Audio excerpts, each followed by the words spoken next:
And there's always a relationship between cultural land and law, where you have people who, once you live on a land, you grow attachment, and then once they change laws in that land, it can cause problems, and that's what has been happening. And these communities had safe spaces, all right, and these safe spaces are what are required for cultural development. So you should kind of look at, since slavery all the way to 1965, when the civil rights was passed, from the end of slavery, sorry, in 1865 to 1965, you should see it as an explosion of cultural development of music, blues, jazz, rock and roll, gospel, goes on, hip hop, rap, R&B, keeps on going on.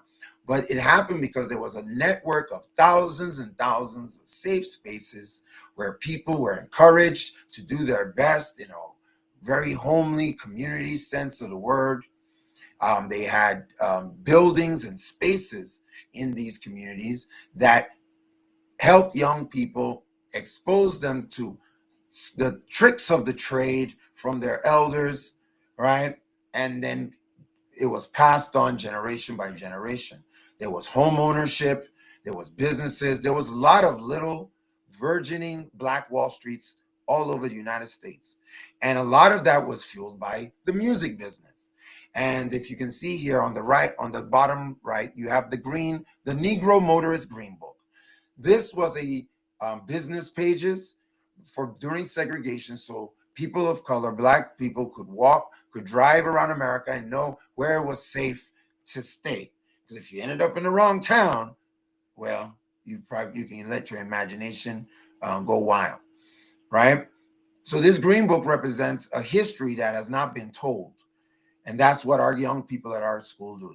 They try to document some of the underground local history that we have in Boston. A quick note: in Redline map, right? This is the Boston Redline map. The green represents desirable, very desirable. The blue represents still desirable. Yellow represents definitely declining. And red represents hazardous. All right.